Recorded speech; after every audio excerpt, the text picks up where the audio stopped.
The definition of a dual language learner is a child who is learning 2 or more languages simultaneously from birth, or learning 2 or more languages sequentially. So that means that they're exposed to their first language at home, and once they get into a formal school setting, they can be exposed to English, for example. And that's a sequential learner.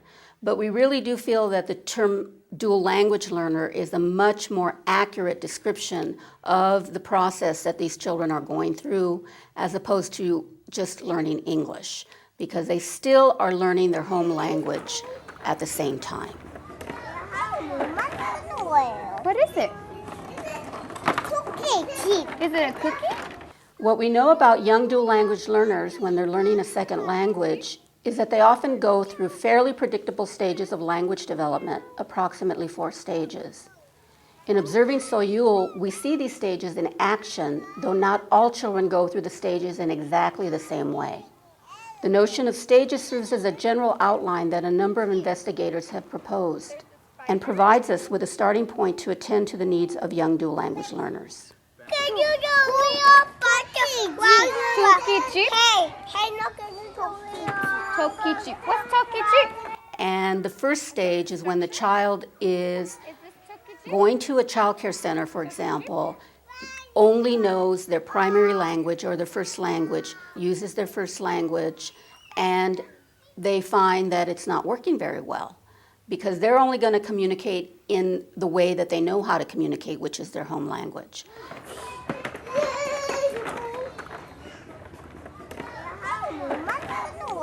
What is it? Cookie. Is it a cookie? Tokichi. Tokichi. What's Tokichi? Is it structure? Is this Tokichi?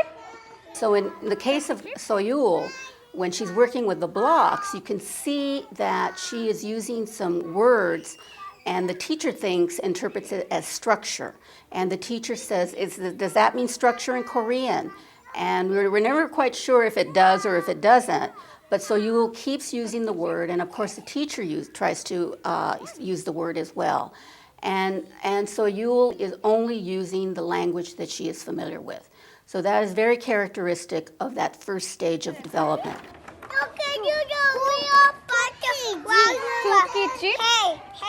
Well, the child comes in already having a language. That's a strength. They have something, they can communicate with the world, it helps them make sense out of the world, it helps them build relationships.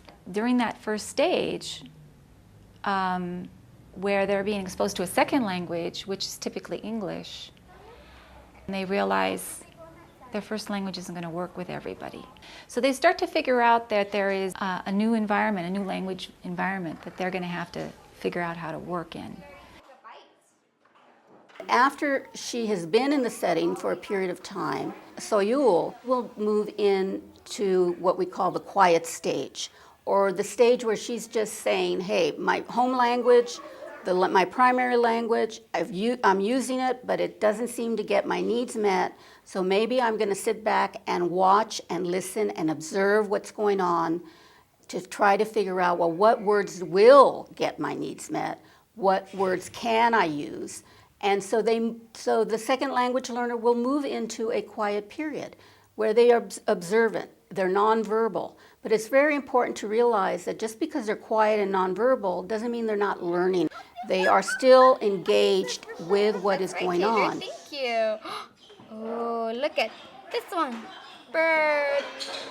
Bird says, tweet, tweet, tweet, tweet. Cat. Cat says, what does cat say, Soyul? Cat says, ruff, ruff. Or meow. Cat says, meow. So in Soyul's case, for example, the teacher is reading her a book, and you can see how Soyul is very focused on the text, or on the pictures probably in the book, and is listening to what the teacher says. You can see that she probably doesn't understand everything that the teacher is saying. The teacher is saying how the bird goes tweet, tweet, the cat goes meow, meow. But she is trying to give Soyul some words that Soyul can latch onto. And so that is more characteristic of the quiet stage. The child is just taking in all of that vocabulary. The teacher is very effective in trying to give her vocabulary words that she can learn.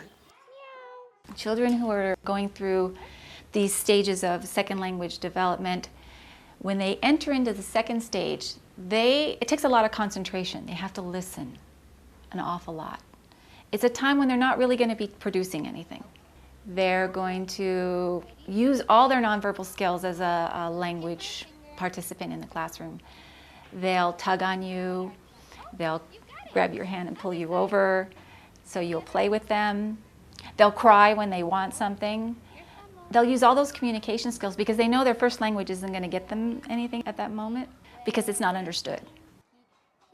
After the child has been in the quiet stage for a while, and again, we don't quite know how long a child will stay in any particular stage. It depends on the child's personality characteristics, how motivated they are to learn the second language, and it also depends on the quality of the language inputs that are going on in the child's environment. So after that particular stage, what we're calling the quiet stage, the child moves into the formulaic or the telegraphic stage.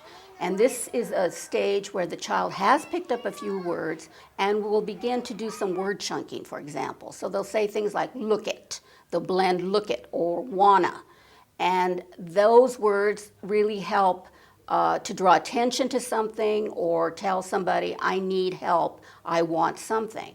And so the child will begin to experiment with those words, start to practice it, go public with those words, and then when they have some success with it, then they will move on to the next stage. In Soyul's particular case, what you see is that she is using these one-word phrases, if you will.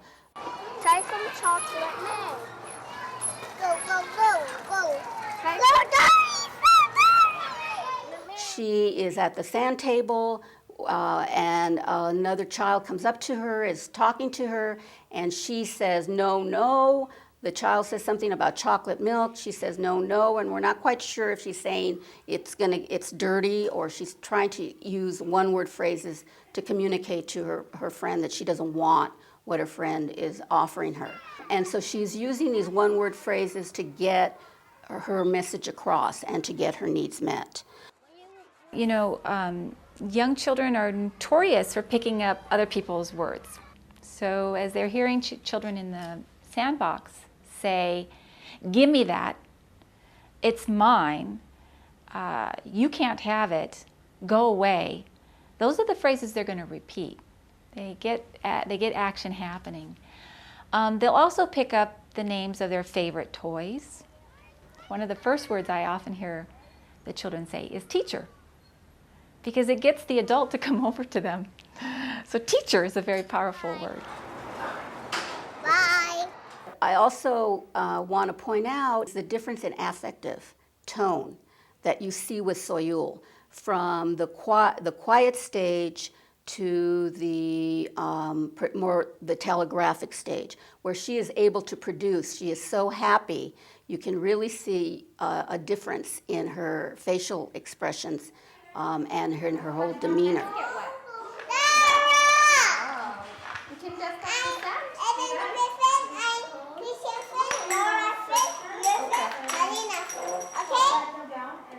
Further in that particular sequence, you see Soyul very happy greeting her friends.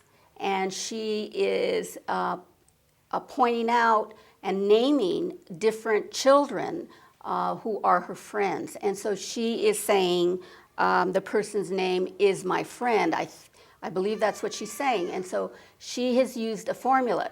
Aaron's my friend, Mary's my friend, Johnny's my friend. So she has kind of figured that out. That is characteristic of this formulaic or telegraphic speech stage. I'm making the airplane. I'm making airplane. This is the airplane.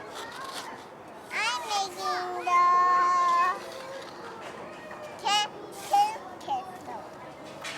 I'm making that castle too. That's what's going on with the telegraphic and the formulaic speech, is they get these formulas, these rules about how you make sentences. I'm going to make a. I'm going to make the airplane. I'm going to make the sandcastle. I'm going to make the whatever. And you insert different words or nouns at the end of the sentence. And it's very characteristic. And so you start to see her doing that. And I don't know if sandcastle was a brand new word for her, but it's clear to me that she's trying to practice that word. And here. Oh, okay. Here. There's the spider. Spider house. Oh, it's a spider house. You know what a spider house is called? It's called a spider web. Spider web. Oh, stop. Spider web. Go back. It's Go back. spider web. See, so you can look. It's spider web. This is a spider In web. the situation of the spider or the spider web, it's very interesting to watch how she is the one that brings everybody's attention to this and says, spider, spider house. And then the teacher comes over and says, it's a spider web. That we call it a spider house, a spider web.